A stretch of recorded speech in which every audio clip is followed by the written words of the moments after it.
Morning people. आज हम पढ़ेंगे वेपर प्रेशर के बारे में। तो वेपर प्रेशर क्या होता है जानते हैं।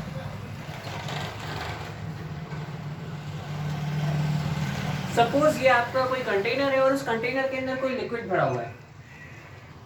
लिक्विड के अंदर ऑफ कोर्स कुछ पार्टिकल्स होंगे और ये पार्टिकल्स रैंडम मोशन कर रहे होंगे।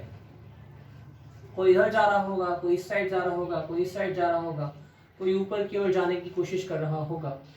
इन्हीं के अलावा इनके बीच में बहुत सारी फोर्सेस भी लग रही होंगी। तो ये है पार्टिकल्स लिक्विड के, और ये अलग अलग डायरेक्शन में सब लोग मोशन कर रहे हैं और साथ में एक दूसरे पर फोर्स भी लगा रहे हैं। राइट। तो फोर्स कैसे, अगर कोई पार्टिकल बाहर जाने की कोशिश कर रहा है तो इनके बीच में फोर्सेस भी है। तो ये क्या कर रहे हैं, एक दूसरे को अट्रैक्ट भी कर रहे हैं। ये इसे अट्रैक्ट कर रहा है, ये इसे अट्रैक्ट कर रहा है ना। ऐसे टू वे फोर्सेस हैं हर जगह।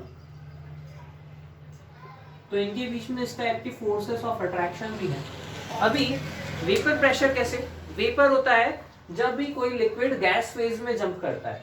तो इन सभी के पास इक्वल एनर्जी नहीं है। मैक्सवेल का इक्वेशन कहता है कि सभी जो डिस्ट्रीब्यूशन है एनर्जी का वो इक्वल समान नहीं होता। किसी पार्टिकल के पास बहुत ज़्यादा एनर्जी होती है, किसी पार्टिकल के पास बहुत कम एनर्जी होती है, और जो एवरेज नंबर ऑफ पार्टिकल है उनके पास एवरेज एनर्जी होता है। सो ये बात हमें ध्यान रखना है कि मैक्सिमम नंबर के पास एवरेज एनर्जी है, बहुत कम पार्टिकल्स हैं जिनके पास बहुत कम एनर्जी है, और बहुत कम ऐसे पार्टिकल्स हैं जिनके पास बहुत ज़्यादा एनर्जी है। तो ये जो ज़्यादा एनर्जी वाले पार्टिकल्स हैं, अगर वो सरफेस पर आते हैं तो वो सरफेस को एस्केप करके कहाँ चले जाएंगे, इस गैस फेज में चले जाएंगे, और इस गैस फेज में ये रैंडम मोशन करेंगे। इस गैस फेज में हम एक ऐसी चीज़ है जो हर बार हम नेग्लेक्ट कर देते हैं, जैसे वो है ही नहीं, और वो है एटमॉस्फेयर का प्रेजेंस। हमें इसे इग्नोर नहीं करना चाहिए। तो बाहर एटमॉस्फेयर के बहुत सारे पार्टिकल्स हैं और इनका बहुत ज़्यादा प्रेशर लगता है।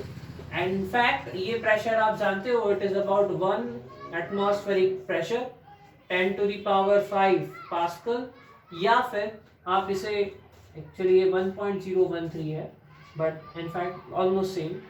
तो इतना जो प्रेशर लगता है इन पार्टिकल्स का, एयर मॉलिक्यूल्स का, तो वो इन लिक्विड के पार्टिकल्स या मॉलिक्यूल्स को बाहर नहीं आने देगा। ऑफ कोर्स यहाँ पे डिफ्यूजन पॉसिबल है। कुछ जैसे जैसे यहाँ पे ज़्यादा से ज़्यादा लिक्विड के पार्टिकल्स जमा होने लगेंगे, कुछ ना कुछ पार्टिकल्स इसमें से इवोपरेट हो ही जाए। तो ये है नॉर्मल हमारा मैकेनिज्म इवेपोरेशन का। इससे कोई चीज़ नॉर्मली इवेपोरेट हो जाती है। यहाँ पे ये जो प्रेशर लग रहा है, जो ये वेपर लगा रही है, इसी को हम क्या बोलते हैं, vapour pressure. So vapour pressure is nothing but the pressure of these particles. So the pressure of the vapour, इस वेपर का प्रेशर ही क्या है, वेपर प्रेशर है। लेकिन यहाँ पे स्टोरी खत्म नहीं होता। वेपर प्रेशर किस पे डिपेंड कर रहा होगा, वेपर प्रेशर डिपेंड करता है इन पार्टिकल्स की एनर्जी पे। हाँ ध्यान रखें, हम यहाँ पे पार्टिकल्स के नंबर पे नहीं, पार्टिकल्स की एनर्जी पे ध्यान देंगे।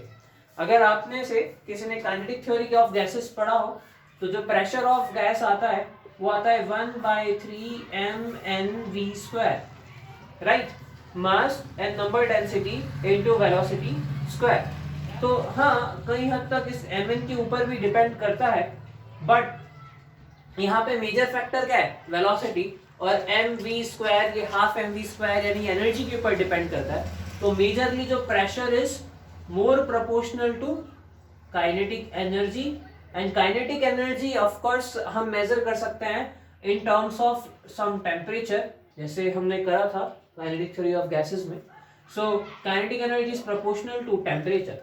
तो प्रेशर किसी न किसी तरह से टेम्परेचर पर रिलेटेड होता है, चाहे वो आइडियल गैस हो या ना हो। तो यहाँ पे प्रेशर है वो सरफेस एरिया पे डिपेंड नहीं करेगा, वो किस पे डिपेंड करेगा, काइनेटिक एनर्जी पर डिपेंड करेगा। और काइनेटिक एनर्जी नहीं, यहाँ काइनेटिक एनर्जी चूंकि टेम्परेचर के प्रोपोर्शनल होती है, तो प्रेशर टेम्परेचर पे डिपेंड करेगा।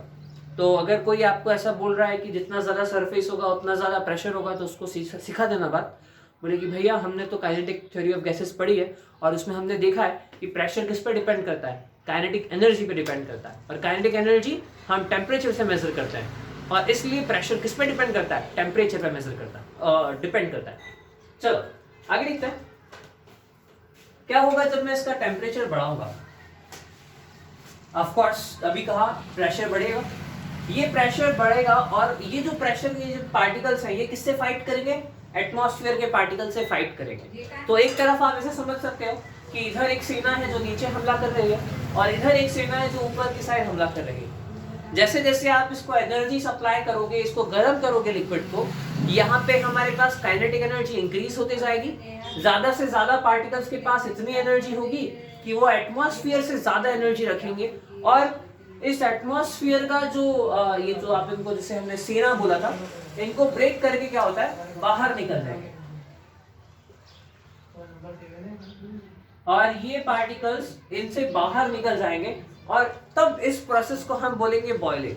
तो जब वेपर प्रेशर एटमॉस्फेरिक प्रेशर से ज्यादा हो जाता है तब सारे ही पार्टिकल्स क्या होता है? इससे बाहर निकल सकते हैं और तब हमारी जो एवरेज एनर्जी है पार्टिकल्स की, वहां से भी जो पार्टिकल्स है वो क्या होता है? एटमॉस्फेयर से लड़के बाहर आ सकते हैं। तो जब एवरेज एनर्जी इतनी ज्यादा हो जाए कि वो एटमॉस्फेयर के पार्टिकल्स से टकराते हुए बाहर निकल जाए तो उस प्रोसेस को हम बोलते हैं बॉइलिंग। इससे होता क्या है कि जो लिक्विड के अंदर के पार्टिकल्स है उन्हीं के पास बहुत ज्यादा एनर्जी है, तो और इतनी ज्यादा एनर्जी है कि वो एटमॉस्फेयर से बाहर निकल सकते हैं, तो वो हमें गैस फॉर्म में नजर आते हैं और उन्हीं को हम बबल्स बोलते हैं। तो जो लिक्विड को जब आप बॉइल होता है तो उसके अंदर से ही बबल्स निकलना चालू हो जाते हैं, वहीं से वो गैस फॉर्म एक्वायर कर लेता है और फिर जैसे ही बाहर जाता है सरफेस के, वो एटमॉस्फेयर के पार्टिकल्स को बाहर निकलता हुआ एटमॉस्फेयर के अंदर डिफ्यूज हो जाता है। नाउ इस प्रोसेस को बोलते हैं बॉइलिंग। तो बॉइलिंग किस पर डिपेंड करता है? बॉइलिंग टेम्परेचर पे नहीं, बॉइलिंग प्रेशर पे डिपेंड करता है और एटमॉस्फेरिक प्रेशर पे डिपेंड करता है।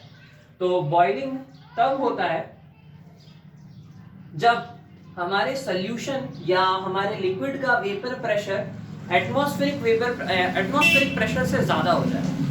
अब ये आप कर्व जानते ही हो, प्रेशर एंड टेम्परेचर। तो हमारे सॉल्यूशन के लिए जो वेपर प्रेशर है वो इस तरह से इंक्रीज होता है। अब एटमॉस्फेरिक प्रेशर से इसका कुछ लेना देना नहीं।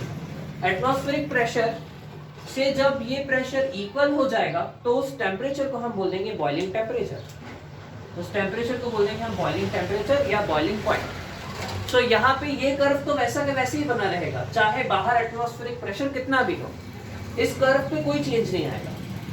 चेंज इस कर्व पे तभी आएगा जब आप इसमें कोई सल्यूट ऐड करते हो, सल्यूट का कंसंट्रेशन चेंज करते हो, अदरवाइज ये कर्व वैसा का वैसा ही बना रहेगा। तो बॉइलिंग कब होगा? बॉइलिंग तब होगा जब इसका जो प्रेशर है, प्रेशर एक लेवल को क्रॉस करता है और ये लेवल नॉर्मल टेम्परेचर प्रेशर पे 1 एटमॉस्फेयर होता है। ओके, सो हमने सीखा कि जब वेपर प्रेशर एटमॉस्फेरिक प्रेशर से बाहर हो जाता है तब उस टेम्परेचर पे बॉइलिंग स्टार्ट हो जाती है और उस टेम्परेचर को हम बोलते हैं बॉइलिंग पॉइंट। अगर हम इसके अंदर कुछ सल्यूट पार्टिकल्स मिला दें तो सल्यूट पार्टिकल्स अब कुछ एनर्जी, कुछ काइनेटिक एनर्जी है जो सिर्फ लिक्विड के पार्टिकल्स के पास थी, अब उसमें से कुछ एनर्जी सल्यूट के पार्टिकल्स भी ले लेंगे। अब चूंकि सल्यूट के पार्टिकल्स एनर्जी ले रहे हैं तो लिक्विड के पास ज़्यादा एनर्जी नहीं होगी और अगर काइनेटिक एनर्जी कम हुई तो क्या कम होगा? यस, अगर आपने आंसर बोला है वेपर प्रेशर तो सही है। तो जैसे आप उसमें सल्यूट पार्टिकल्स डालते हो, सल्यूट पार्टिकल्स अब kinetic energy, present kinetic energy में से कुछ एनर्जी खुद के लिए रख लेते हैं, तो लिक्विड के पार्टिकल्स के पास काइनेटिक एनर्जी कम हो जाती है, इसलिए उनका वेपर प्रेशर भी कम हो जाता है। अगर वेपर प्रेशर कम होगा तो इसका जो कर्व है वो नीचे से जाएगा। देखिए हर पार्टिकल का यानी हर जगह पे आपका जो वेपर प्रेशर है वो थोड़ा सा कम हो जाएगा।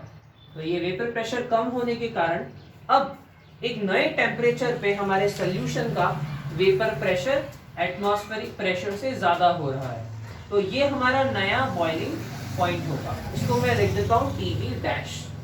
तो देखा आपने, जैसे ही आपने उसमें सल्यूट ऐड करा, वेपर प्रेशर कम हुआ तो हमारा बॉइलिंग पॉइंट इंक्रीज हो जाता है। हेंस जैसे ही आप किसी सॉल्यूशन में कोई सल्यूट ऐड करते हो तो उसका बॉइलिंग पॉइंट इंक्रीज हो जाता है। और यही हमारे आज वीडियो का पॉइंट